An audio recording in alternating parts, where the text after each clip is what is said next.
Hello friends, it's me స్వప్న క్రియేషన్కి స్వాగతం. Chicken curry నేర్చుకుందాం. ముందుగా చికెన్ని ఫ్రెష్గా కడిగి పెట్టుకోవాలి.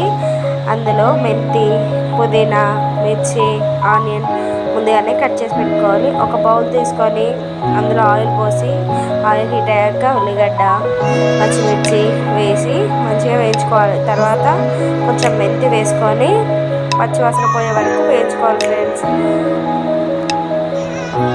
పచ్చివాసన పోయే వరకు తర్వాత కొంచెం పుదీనా వేసుకోవాలి ఫ్రెండ్స్. ఆ తర్వాత మంచిగా దాన్ని ఫ్రై చేశాక కొంచెం అల్లం వెల్లుల్లి పేస్ట్ పచ్చివాసన పోయే వరకు వేయించుకోవాలి.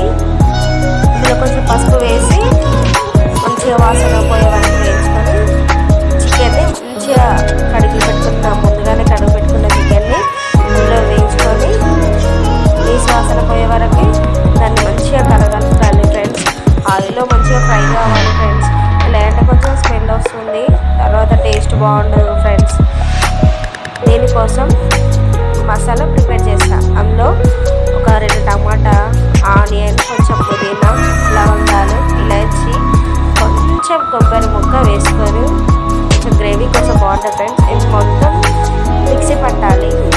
తర్వాత అందులో మిక్సీ పట్టిన మిశ్రమాన్ని మొత్తం చికెన్లో వేసి దాన్ని మంచిగా గ్రేవీ మంచిగా వస్తుంది ఫ్రెండ్స్. తర్వాత అది చాలా బాగుంటుంది టేస్ట్. ఆ గ్రేవీ మొత్తం అదంతా దగ్గరికి అయ్యే వరకు కొంచెం పెద్దగా పెట్టుకొని పెట్టాలి ఫ్రెండ్స్. తర్వాత దీన్ని మంచిగా చూడండి ఫ్రెండ్స్ ఎంత బాగా వచ్చిందో. తర్వాత కొంచెం ఉప్పు, తగినంత కారం వేసుకొని మంచిగా కలపాలి ఫ్రెండ్స్. చూడండి ఫ్రెండ్స్, ఎంత టేస్టీ అయినా చికెన్ కర్రీ రెడీ అయింది ఫ్రెండ్స్. చాలా బాగుంటుంది ఫ్రెండ్స్, టేస్ట్ చాలా బాగుంది.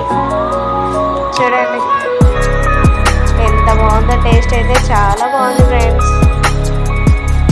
ఇంకేంటి, ఇంకా అయిపోయినట్టే చికెన్ కర్రీ. కొంచెం కొత్తిమీర, పుదీనా వేసుకొని కొంచెం గరం మసాలా వేసుకొని మంచిగా కొంచెం ఒక 2 minutes అలా పెట్టేసి వేడి వేడి బగారన్నంలో చికెన్ కర్రీ వేసుకొని తింటే ఉంటుంది ఫ్రెండ్స్. చాలా బాగుంది ఫ్రెండ్స్, టేస్ట్ చాలా బాగుంది friends. Thank you so much. Like చేయండి, షేర్ చేయండి, సబ్స్క్రైబ్ చేసుకోండి ఫ్రెండ్స్.